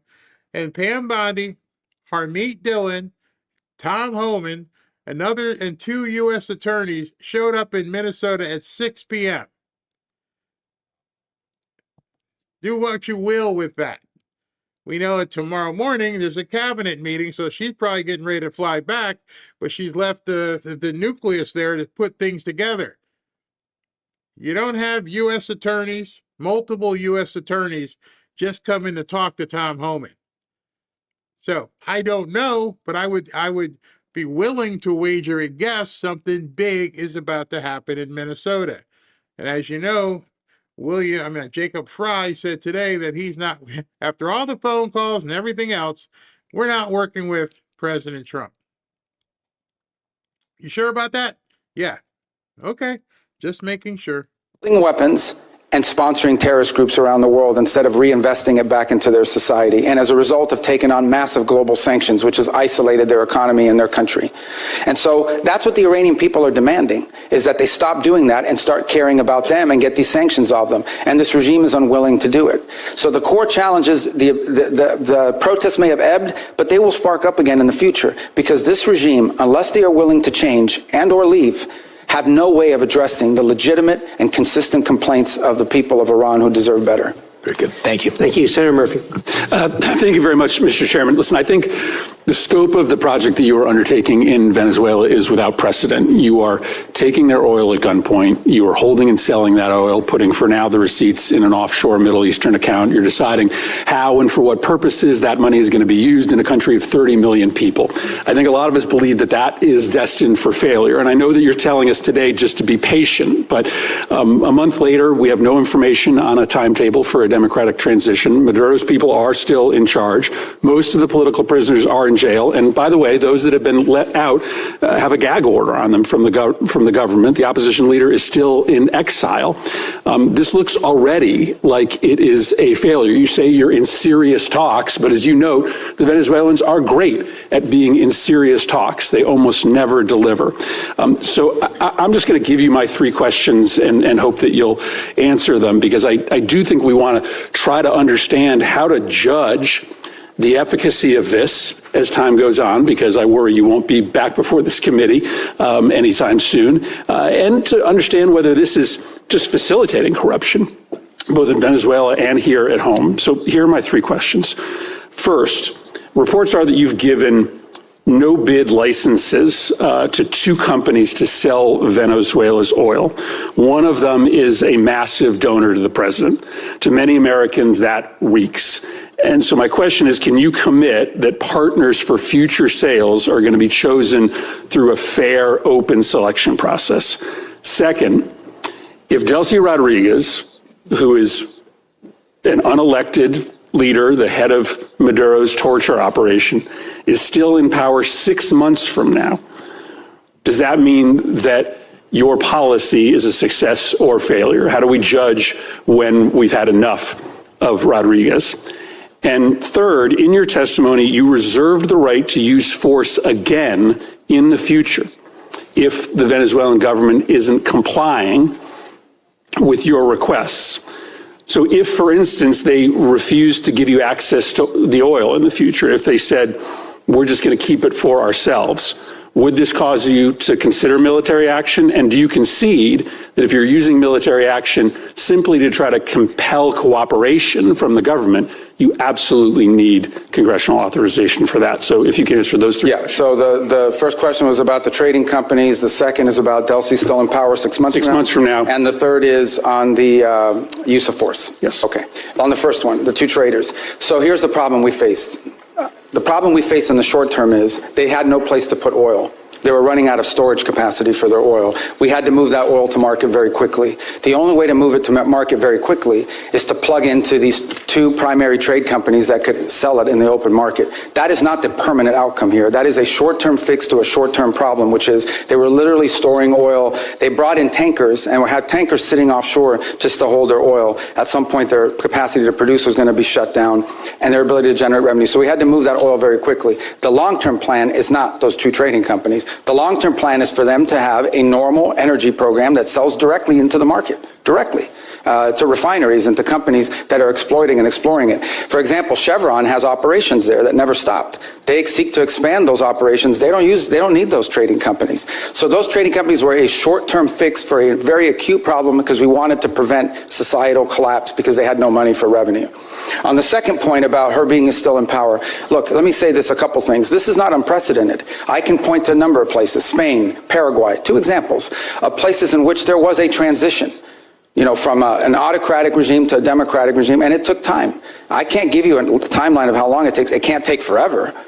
It's not even been 4 weeks since Maduro was a year, two Well, I think we need to be, let me put it to you this way, we need to be much further along 6 months from now, even 3 months from now. That may not be satisfactory to you, but I'm saying we have to be much further along 3, 4, 5 months. 3 or 4, 5 months from now cannot look like what today looks like. And I think there's acknowledgement on both sides of that. I can probably give you a better answer, and this is not deflecting, when we finally have people on the ground like the ambassador and the team around her on a daily basis that are interacting. Because one thing is for me to pick up the phone and talk to Delcy Rodriguez 3 times a week. Another thing is to have someone on the ground on a daily basis that's following these events, is talking to civil society, but also engaging with interim authorities.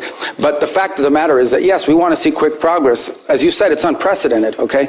All I'm saying to you is, before this was stagnant. Before this, we had spent 14 years. You were involved in some of those efforts. 14 years. Yeah, you were involved. You got nothing. Head down, tail between legs, insert foot to mouth. You got nothing done. I mean, Marco, like I said in the thumbnail, he was an absolute rock star today. Years trying to change the dynamic in Venezuela. 13, 12, 11, 10. It was a big part of my career in the Senate was spent on this. This is the first time in over a decade that we see even the glimmer of an opportunity to change conditions. A lot of that will depend on us, but a lot of that will depend on them. And it also will depend on the rest of Venezuelan society. How quickly can we get all these Venezuelans that want to go back to Venezuela and participate in civic and economic life back to Venezuela? That's going to be critical here. We recognize that. You know, as he's sitting there listening to Marco completely destroy him, he realizes there are television cameras all over the place pointed at him. And he is a candidate right now for that Southwest Airlines commercial. You want to get away? Because you thought you were coming at him with a stick and you're walking out with your tail between your legs, and all Marco's doing, he's not trying to embarrass you. He's just destroying you with knowledge. So yes, we have to be much further along in 6 months. We expect to be further along. And if we're not, I'll tell you, we'll tell you. On the third point of use of force, look, the president never rules out his options as commander-in-chief to protect the national interest of the United States. I can tell you right now with full certainty, we are not postured to, nor do we intend or expect to have to take any military action in Venezuela at any time. The only military presence you'll see in Venezuela is our Marine Guards at an embassy. Okay, that is our goal, that is our expectation, and that is what everything that outlines towards. But that said, if an Iranian drone factory pops up and threatens our forces in the region, the president retains the option to eliminate that threat. I'm asking a more specific question because in your testimony you suggest that you would use force to compel cooperation, for instance, with oil sales. Do you agree that you have to come to Congress to get authorization if you were simply using force to try to compel cooperation? Well, there's two things. There's the it seems like under the War Powers Act. No, under the War Powers Act, if we're going to be involved in something that's going to put us involved in a sustained way, we have to notify you within 48 hours after the fact, and then if it's going to last longer than 60 days, we have to come to Congress with it. We don't anticipate either of these things having to happen. Did he not think that Marco would know about the War Powers Act, which is what they were trying to take away from President Trump, which didn't fly? They know what they were trying to do. They were trying to get away from that window. I don't have to tell you anything until after 48 hours after we've already done it. And they were trying to take that away from President Trump, take that capacity to act and do something, and then tell you afterwards. And Marco knows the statute completely, and it just got, underscored by the court. So there's nothing the Democrats can do. I mean, not a thing. Everything is moving in a very different trajectory right now. On the other hand, if we tell them we don't want to see drones from Iran, as an example, pointed at the United States or threatening our forces or our presence in the region or our allies' presence in the region, and they refuse to comply with that, the president does reserve the option in self-defense to eliminate that threat. We don't see that. We don't anticipate it, but it could happen. But we hope not. We don't want it to happen. On the contrary, if we had to take military action, it would set us back on all these other things that we're talking about. I can tell you military action is not good for, recovery and transition. That's not what we hope to see. It's certainly not our goal here. But a lot of that will depend on them. But I think it would require the emergence of an imminent threat of the kind that we do not anticipate. So can I break down what Marco just said to Chris Murphy? As long as nobody F's around, nobody's going to have to find out. That's specifically what he just said. That is now our strategy. We're going to do what we need to do to make America stronger. And as long as you don't F around, you won't have to see something go boom. That's it. He could have shortened that entire time. So are you saying there won't be any boots on the ground? No, I'm not saying that. I'm just saying as long as they don't do anything, as long as they hold up their end of the deal, we're good. Give us the oil. Give us the voting information.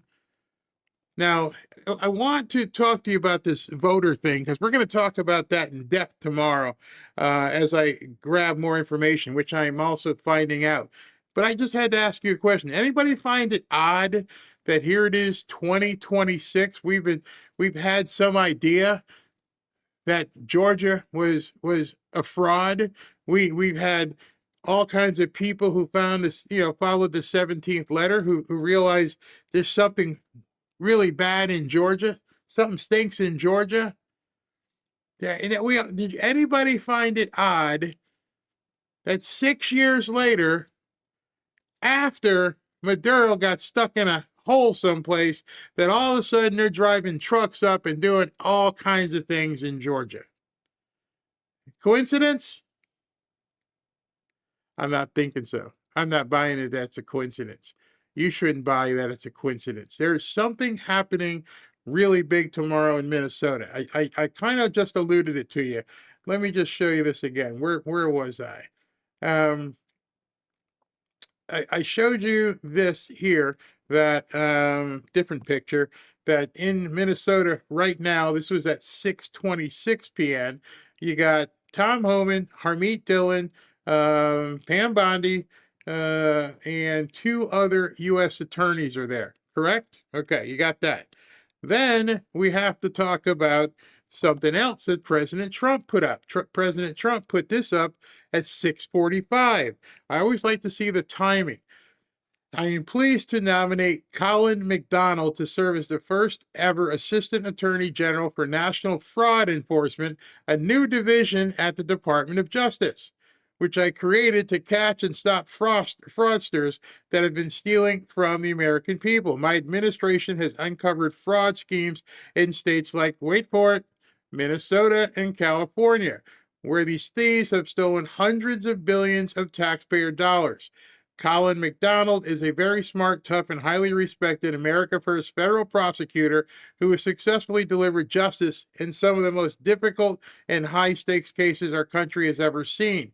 Together, we will end the fraud and restore integrity to our federal programs. Congratulations, Colin. Stop the scam. So essentially, President Trump has appointed, i.e., a special prosecutor without having to appoint a special prosecutor. The Democrats don't have to approve this guy. He's an assistant attorney general, and it's the first time ever that he's basically put together a task force to go after bad guys in fraud. He's got his own division, the Fraud Enforcement Bureau. What are they calling it? The National Fraud Enforcement. Okay, so the NFE, as we'll call it, they have a new head, and that guy will be looking at what? Minnesota and California. Minnesota, right? Minnesota, where these people just showed up. The timing of it is impeccable. He announced this after these guys got on the ground. Do you think they're just going there hoping they find something, or do they already know something? Further, this popped up, and I'm like, oh boy, SV, you thought it was busy before. It's even busier at this point. We got this. Breaking, the White House announces that Tom Homan will hold a press conference in Minneapolis tomorrow morning for immediate release. Orders are Tom Homan to hold a press conference 8 a.m. Eastern. Something big is happening. You don't send Pam Bondi and Tom Homan and Harmeet Dillon and 2 or 3 other U.S. attorneys and the other guy who's now the czar of fraud into Minneapolis and then go, by the way, let's have a press conference tomorrow. It's big. Something's happening. Something, I don't know what, but something's happening. The rope is getting tighter around Soros's neck. Yeah, somebody. Trump is 10 steps ahead. I don't know what they're going to be talking about. And of course, nobody else knows at this point. But Tom Homan and all those people there, I can't wait to get up at 7:30 tomorrow morning and tape it because I won't be live that early unless I have to be. But we shall see. I'm afraid to get my hopes up. I understand. You can feel that way. If Antifa acts up, they will be met with the Marines. They know where the bodies are buried. They can dig them up now. This is stupid. What's this stuff here? Somebody going to jail. I think so very soon, especially with all the stuff that's going on in Georgia. And by the way, like I said, I'll do it tomorrow because there's going to be a whole lot for me to accumulate and put together for a show. But I think I do have a picture of one of the things. Yeah, I got this one here. This is what we're seeing happening in Georgia. FBI agents are loading 2020 election ballots into the trucks right now at the Fulton County Election Office. Governor Kemp, Brad Rassenberg, and Fannie Willis are the most nervous people in America right at this very moment.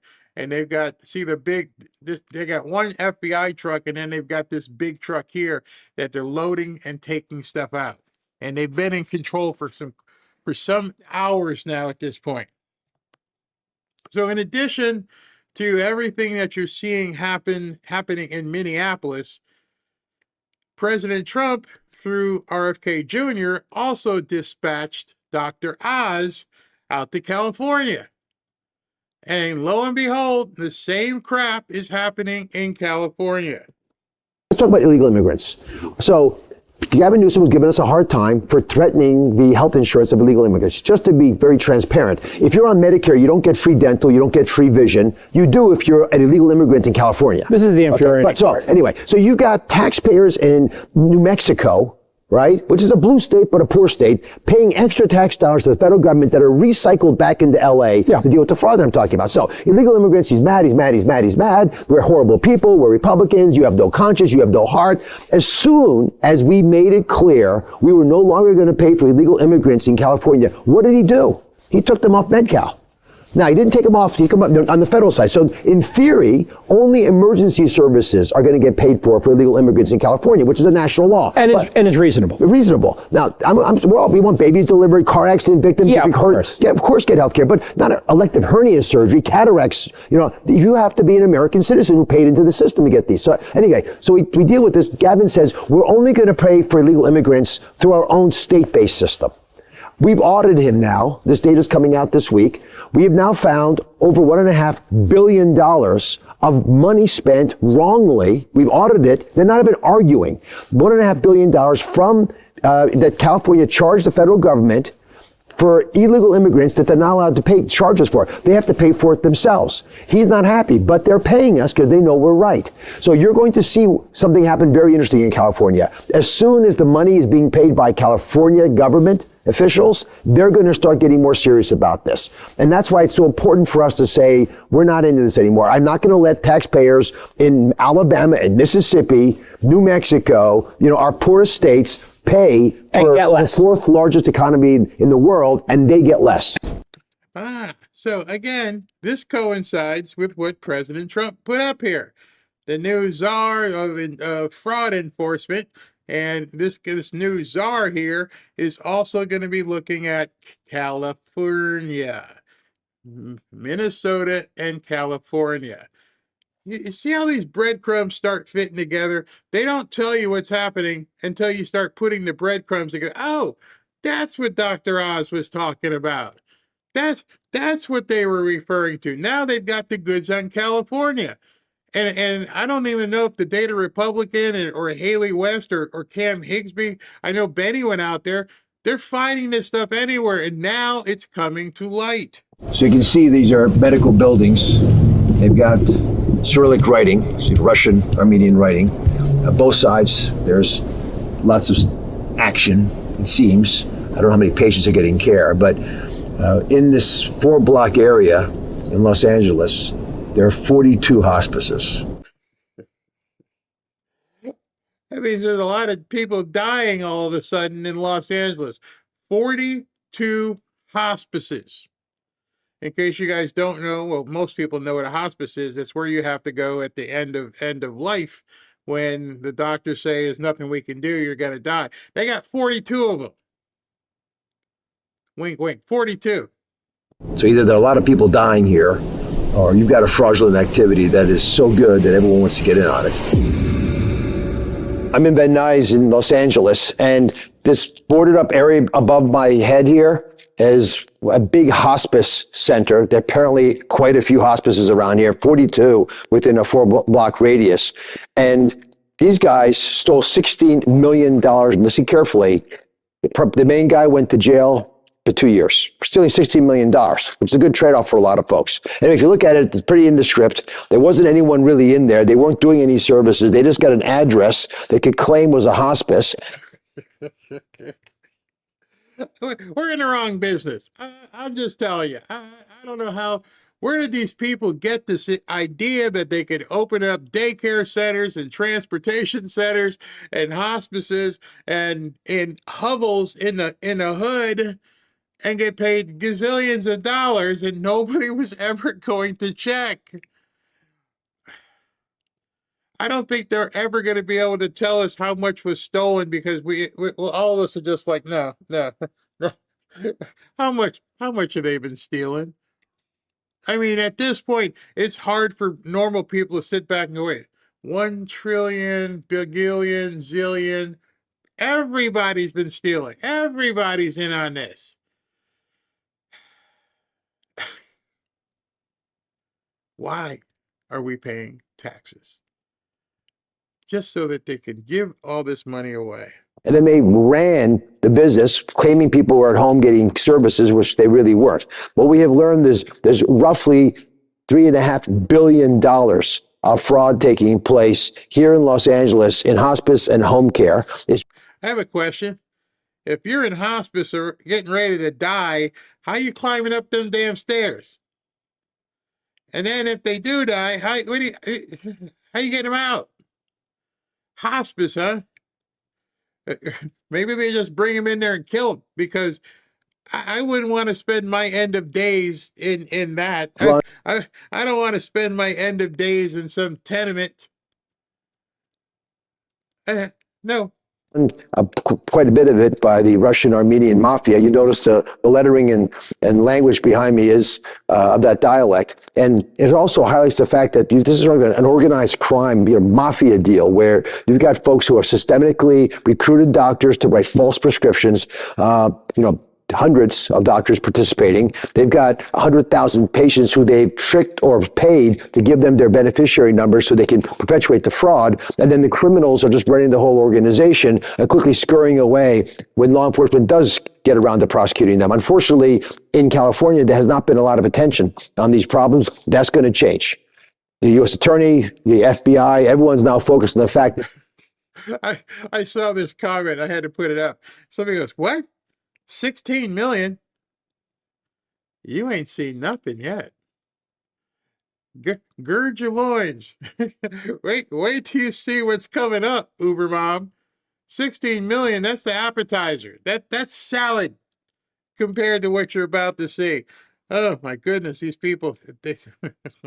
in this state, which has about $30 billion worth of home and community-based services, most of it might be fraudulent. Those are big numbers, and we're taking it seriously. The president's not going to tolerate this anymore. Behind me is the Griggs Midway building. It looks like a factory because it was a factory, a linen factory. They made cloth back there, converted to an office building. You'll notice all those little signs there, and there's tons of little businesses inside. Roughly 400 Medicaid businesses were started. I told you. You hadn't seen anything yet. 400 Medicaid businesses in this one building. 400. It makes you want to cry. It really makes you like, what the hell, man? I worked too damn hard. And these people have been stealing it as fast as I'd file it. All of them. The governor had to know. There is no way these people could set this up and be banking this kind of money without a lot of people just making sure it was taking place. Here's 3 for you, 1 for me, 3 for you, 2 for me. 400 businesses. In the building behind me over the last several years, they generated about $380 million of billing that you, the taxpayer, were putting up. That means roughly each business had $1 million of billing per year. Do the math. It's an industrial area. There's no reason that you'd have a mother bring her child there. You can imagine getting extra business support. An autistic child probably wouldn't want to come here. You hear the noise. It's just not a hospitable place. The question is, how is it possible 400 businesses billing almost $400 million were able to thrive here? What did the owner of the business, this building, think was happening inside? Why did no one in the state figure out this was a concern?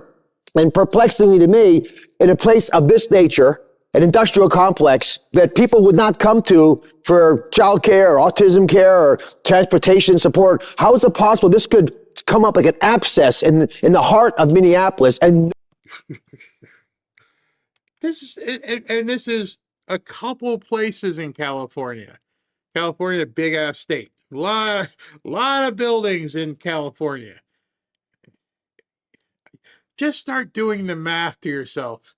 And like, what's going on in San Diego? What's going on in San Francisco? What's going on in Los Angeles County? What's going on in Burbank? What is going on? Period. And if President Trump didn't get elected and we didn't have somebody looking this stuff up, you would never know. And now we still don't know. Like I said, I think we're looking at the tip of the iceberg here. And so when people are screaming about nothing's happening, can you possibly imagine the size of the network that has been put in place to deceive America and steal from America, including politicians, everybody that was facilitating this stuff, the doctors, the judges, the cops, the attorneys. And you got to try and take down this syndicate? How long did it take Rudy Giuliani to try and take down the mob in New York? Decade? See, I think people are being completely unrealistic. You know, you got to do something. Well, making an arrest doesn't happen if the judges, like with Don Lemon, just let you out. Nobody was watching. I think it's because they weren't looking. They didn't want to know that this problem was happening here. And it's very concerning to me that only now, when there's more federal supervision, are people beginning to ask tough questions. So you'll notice there's already a watch group that's observing us. That had people in the cars taking pictures of us. They're calling. It's all over. It's everywhere. They've got these rapid response networks, and they're telling people, beeping horns, hitting the clang dangers, whistling, doing everything to make sure that, hey, you guys know, here come the cops. Here come 5-0. Around trying to find out what's going down. And I'll tell you, they don't have to, wonder. We're telling you, we're here to figure out why these folks are being defrauded, why the people who live in Minnesota aren't getting access to the care they deserve because it's been stolen. But the fact that you've got people behind me in cars concerned that we're even talking about this story should be something that worries you. It bothers me. There's been a censoring of truth, an inability just to own what's happening in their state. That's concerning to me. They talk about being nice in Minnesota. I want to be nice too, but a person who's a good person doesn't have to always be nice. They got to be truthful and be honest. And sometimes you got to tell people stories they don't want to hear. That's what doctors do, and that's what we're going to do here in Minnesota. Tell you the truth. I'm here in Los Angeles at the U.S. Attorney's Office. We're talking about fraud. This place has become one of the epicenters for fraud, waste, and abuse in America. $3.5 billion just here in Los Angeles County, we think, around hospice and home health care. Then you add in all the other things like they have in Minnesota, but in California scale, it's huge. And what we have witnessed is a 7-fold increase in hospice in L.A. County. And nobody thought, hey, how are all these people dying all of a sudden? And we got great weather out here in California, and we have 7x the amount of people in hospices all of a sudden. What's going on? Maybe you might want to take note, huh? Nope. It's just payola. Just keep the money going. You go to work, do what you need to do, pay us your taxes, and we're going to do like that. 7-fold. That doesn't happen naturally. There are not 7 times more deaths in LA County than there were 5 years ago. These fraudsters, and these do tend to be foreign influences. These are Russian, Armenian gangs, mafia, that are leading a lot of these efforts, we believe, have been able to corrupt and work with doctors who are willing to lie, to use that MD degree as a license to kill. A lot of it's driven by foreigners who came to Los Angeles, very different culture, Russian Armenian groups, and this mafia seems to have taken over the system. They've corrupted doctors, they've normalized fraud so that everyone sort of expects it, but the magnitude of it is so great that we have to take it on aggressively. It's a focus area for CMS, and this administration under President Trump is not going to tolerate taxpayer dollars being stolen because people aren't paying attention anymore. We're focused on this. I didn't want to send you off in a bad mood, but yeah, probably you'll leave in a bad mood. The sheer size of the fraud that's been happening throughout America, and this one really struck me because Dr. Oz is actually, in the health department. He's working with Maha, and he's out there going, Look at all this stuff. He's a doctor. There's no way there's 7x the amount of people in hospices. All those people aren't dying. I think at this point you realize you have been funding so much corruption. And at this point, these people need to be saying thank you and paying some serious retribution. They need to be paying us back. They need to be stop with the crap on CNN and everybody else trying to deflect and call everybody racist and, you're phobe because you don't like what you're seeing. I don't care if you're green, black, yellow, you got horns. You stole money. And everything we're seeing, the protesters don't understand that they're being used. They just get out there and make some noise because we can't have people looking. I don't know if you also knew, once they started rolling out the FBI trucks to Georgia, guess what happened? a whole bunch of protesters showed up. The same rapid response thing. They weren't activated in Georgia yet. They got activated tonight. So there's probably rapid response people. I bet you when I talk to the Data Republican and Haley, we're going to find out that these networks are everywhere. They just haven't been activated because they don't need to. Nobody's pulling up the carpet and looking underneath it in those areas. And so when they rolled in with the trucks today and started going into the warehouse, these people lost their crap. They didn't know it was coming, but now you're going to see all kinds of protesters in Atlanta, in Fulton County. They've been activated. And tomorrow at the press conference, I hope that Tom Homan calls out some serious pipe hitting dudes, because they're going to be all over wherever the press conference is. Where's the press conference at? Doesn't say. Just says Minneapolis tomorrow. So I don't know where it's going to be, but it's going to be a wild next couple of days, that's for sure. But now you also know, now you know why there's so many people freaking out, and there's no way they can stop it all. And I just think that this is going to be the thing that really drives them tomorrow. Homan, Homan, Pam Bondi, Harmeet Dillon, and 2 other attorneys showing up there. Just get up, make your popcorn early so you have it all day. Crazy. Let's see. God, I am so mad right now, but we also need to pray for the safety of everyone who exposes these rats. Exactly. I remember when they covered the windows so no one could see what they were hiding. That was in Philadelphia, I believe. It's much bigger. Yeah, I agree. Much bigger than we can believe at this point. It's much bigger. Isn't that stalking? Yeah, but if the police don't go do anything, I mean, I'll ask the ladies that when we talk to them on Friday. Isn't there any stalking rule? But if the cops don't come to help you, you're stuck. You the man be. Thank you. I'm just trying to bring you guys information. Janice, you're probably right. You're probably right. Somebody says this on both sides. Yeah. Drummer says, Barry, they up there. Here we go. They are protesting in Fulton County, and it has nothing to do with aliens. Yeah, now they're protesting because we're looking at ballots. Imagine that. Something innocuous as a ballot. Can we not look at the ballots? Can we not see what Maduro... Oh, I'm sorry. I can't tell you that Maduro told us to look at.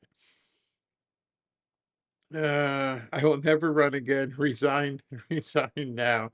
Justin SB says a terrified Tim Walz announces he's never seeking elected office again. That's because you can't run an office from prison, bro. Oh yeah, and you have all the milkshakes you want. Jeffrey says thank you for the education, because the fake news ain't gonna give it to us. No. I see this stuff all day, and I'm like, sometimes I'm tired. I'm like, I can't do a second show today. I'm wasted. But I had to bring it to you guys today. And I told Ashley, I am going to try my best to get in under 2 hours. And I'm at 1:56 right now. So I did get in under 2 hours for the night show. Let me just double check and see if President Trump hasn't posted anything else. And if he's done for the evening, let me see. Yeah, that was his last one, was about Colin McDonald being the new czar of fraud. So things tomorrow could be a pretty wild day. So get your sleep. Also, I'll talk to you tomorrow about the guy. Oh, wait a second. Oh, Ilhan Omar is blaming Trump. She's in trouble too. Here, let me put this on. I was going to wait till tomorrow to talk about it, but looks like Brett Baer dropped something really big. Hold on, let me put my ears back in so I can hear it with you. And hold on. Wait a here. Where we got?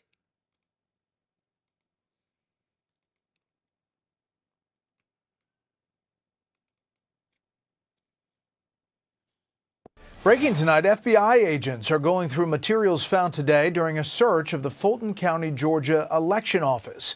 That search is said to be related to the 2020 election. Correspondent David Spunt has details tonight. Good evening, David. Brett, good evening. FBI agents are still on site at the records warehouse for the Fulton County, Georgia Board of Elections. The matter is sealed before a court, meaning details are limited, but we can report this is related to the 2020 presidential election. Sources tell Fox News that agents retrieved documents, phones, and computers after a judge signed a warrant. President Trump has long made Georgia, and specifically Fulton County, a target of his complaints relating to the 2020 election. Shortly after that election, Trump spoke to Georgia's Secretary of State, Brad Raffensperger, and said he needed 11,780 votes to win the state. At the time, Raffensperger said he felt pressure from Trump and denied any widespread election fraud. He continues to deny it to this day. Now, Fulton County District Attorney Fani Willis brought state criminal charges against then former President Trump and others in 2023 for conspiracy to overturn the election. But her prosecution, Brett, was eventually derailed completely after it was revealed she had an intimate relationship with the top prosecutor on her team, and it could have tainted the case. Late last year, a judge dismissed the case in its entirety. Now, Brett, last month, the Justice Department sued Fulton County, Georgia. Yeah, so these are the trucks that they backed up to the door, and they're like loading stuff up. It's amazing to me that here we are in 2026 and those ballots are still there. Have they been under surveillance all this time? I would have thought that they would have found some way to get those things out of the building and burn them up or something. Seeking access to 2020 voting records after state officials allegedly failed to respond to a subpoena. Fox News has learned the head of the FBI's Atlanta field office was recently forced out in recent days, but it's unclear, Brett, if this is all related. Back to you. Yes, it is all related. Oh man, this is gonna get good. All the panicking and people are saying nothing's happening. It's happening now. Don't know what it is, but it's definitely happening. All right, so let me do super chats because I want to just go check out some of the news. Who's 9 o'clock? Hannity just came on. I'm sure he's got something good to say. All right, so let's do this. Barry, the problem is we have been programmed to feel guilty of being happy about having what we have. This is while they steal and we continue to pay. That's exactly it. They have made people tell you that it's greedy. And it was so funny because that you say that. I had made a post or a video, I don't know, 3 months ago, and I used Gordon Gekko from the movie Wall Street, and I said greed is good. It's just that they've told us that greed is bad. You should want to accumulate and acquire and maintain as much wealth as you possibly can. Doesn't mean you love money. That's the biblical part. And then people try to twist it and say money's the root of all evil, and it's absolutely not so. But that's been the programming. Oh, you shouldn't want more money. You shouldn't want to be successful. And it's worked. It's worked to a huge extent, unfortunately, on some people. Puck to the face. You must be in hockey. Let the nuts come. I'm ready for Thunderdome. Yeah, me too. Starfleet.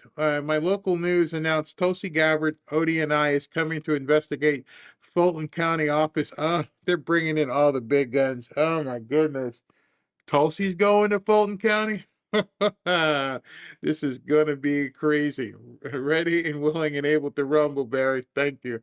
Nikki says, we tried to buy silver through Lear and we were shot down. We managed to save 1,000. When we contacted Lear, they told us we needed a minimum of 5,000. No. Go to the website. When we had him on here, he told you, if you call the reps, they want 5,000. If you go to the website, learberry.com, you can acquire lower amounts. Trust me, it's for sure. Don't call. Go to the website, learberry.com. I don't know if I've got a button here where I could put it up on the bottom. Let's see here. I don't think I have a button to push for Lear. I should have one, but I guess I don't have a Lear one set up for tonight's show. And because I don't have it for tonight's show, but yeah, go to learberry.com. And then if you have a problem, give me an email and I will help you. Ruth McCurdy, I'm afraid of change seen as prosperity, but I still try for it in small steps. Why are you afraid of change? Kathy, thank you. Kevin, thank you. Arlene, thank you. North Minnesota mom, got here late. Have you heard that Obama's $5 million wine company just vanished from Omar's $5 million? Yeah. How'd that happen? How did it just go away? She got some, that's why she faked that thing last night. Lonnie, thank you. Patricia, Marco running rings around them. I've never seen Chris Murphy so quiet. I've never seen Chris Coons so quiet. By the time that they came around, they had literally had nothing to say. Let's see here. Where are we? Arlene, parent contribution to Trump accounts are not deductible, but withdrawal at 18. Child does not pay on principal, only on gain in business contributions. What's your source? Not that I disbelieve you, but they said otherwise today. Edward Hartman, Barry, I want to thank you and several of our members that replied last Friday to never store silver and gold in safe deposit box. Today I removed all. Yeah, have someplace safe that you trust, but not the bank. Don't put it in the bank. Catherine, seems Thune is coming around to the SAVE Act. Yep, took him long. Thanks for another great show, Barry. Thank you for watching, Catherine. Neo, brother, how are you? Hi, Barry, for more Bibles. Thank you for great winning news. Secretary Rubio is awesome. We'll see more backtracking from Damn's losers. God bless. By the way, we should be able to restart the Bibles on Monday. The site is just about done. And Edward Hartman just purchased 2 more Silver Eagles proof coins today. Congratulations for that. All right, everybody, I will have to get the information as to when the cabinet meeting is and see if I can't record Tom Homan's press conference as well. Looks like it's going to be a long day again tomorrow. You guys have a great evening.